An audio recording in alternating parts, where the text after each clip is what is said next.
అందరికీ నమస్కారం అండి. Welcome back to my channel. ఈరోజు నేను మీకు రసం పొడి ఏ విధంగా చేయాలో చూపిస్తున్నానండి. దానికి కావాల్సిన పదార్థములు ధనియాలు, మిరియాలు, జీలకర్ర, కందిపప్పు, కరివేపాకు, ఎండుమిరపకాయలండి. అయితే ధనియాలు కొంచెం పెద్ద గ్లాస్ తీసుకోవాలండి. మిగతాటివన్నీ చిన్న గ్లాస్ తీసుకుంటే సరిపోతుంది. ఈ రసం పొడి ఎందుకు తయారు చేస్తున్నానంటే మా మేనకోడలు అడిగింది, రసం పొడి ఏ విధంగా చేయాలో చెప్పండి అత్త అని అడిగింది.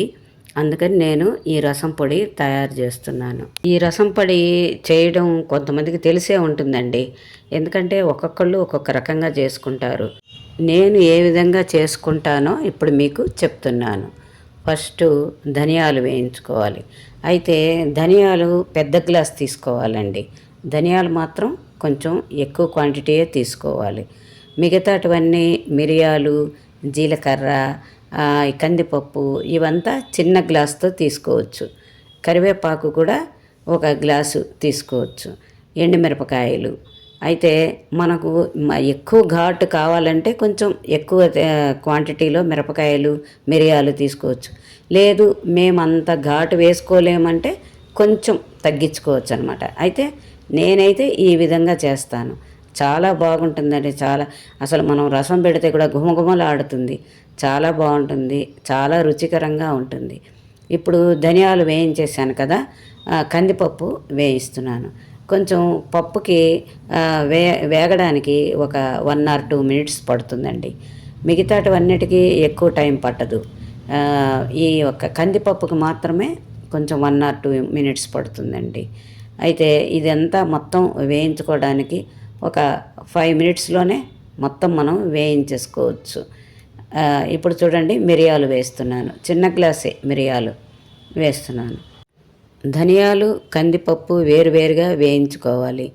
ఈ మిరియాలు, జీలకర్ర, ఎండుమిరపకాయలు మాత్రం ఒకేసారి వేయించేసుకోవచ్చు. అది ఏమి పెద్ద ఎక్కువ టైం పట్టదు, 1 minuteలోనే అయిపోతుంది. ఇవి వేగిపోయిన తర్వాత తీసేసి కరివేపాకు వేసుకోవాలి.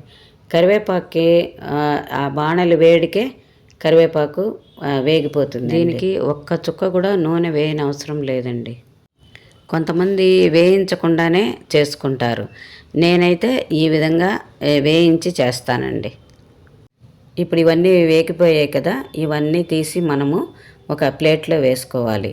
తర్వాత ఇవన్నీ ఒక 10 minutesకి చల్లారిపోతుంది. చల్లారిపోయిన తర్వాత మనము మిక్సీ పట్టుకోవాలి. మనము మిక్సీ పట్టిన తర్వాత ఇదంతా ఒక ప్లేట్లోకి తీసుకోవాలండి. ఒక ప్లేట్లోకి తీసుకున్న తర్వాత వెంటనే మనము డబ్బాలో స్టోర్ చేసుకోకూడదండి. బాగా చల్లారాలి. ఎందుకంటే మనం మిక్సీ వేసాం కదండి, అది కొంచెం వేడిగా ఉంటుంది. కాబట్టి బాగా చల్లారాలి. చల్లారిన తర్వాత మనము ఒక డబ్బాలో స్టోర్ చేసుకోవాలి. ఇది ఒక 1 month అయినా కూడా ఏం పాడు కాదండి స్టోర్ చేసి పెట్టుకుంటే. ఎందుకంటే మనం వేయించుకున్నాము, మళ్ళీ నూనె కూడా మనం ఏమీ వేయలేదు కాబట్టి 1 month దాకా ఉంటుంది. మనం కనుక నూనె వేసామంటే ఒక రకమైన వాసన వస్తుందండి. కాబట్టి నూనె వేయకుండా చేసాం కాబట్టి 1 month దాకా ఉంటుంది. చూశారు కదా ఎంత సులువుగా అయిపోయిందో.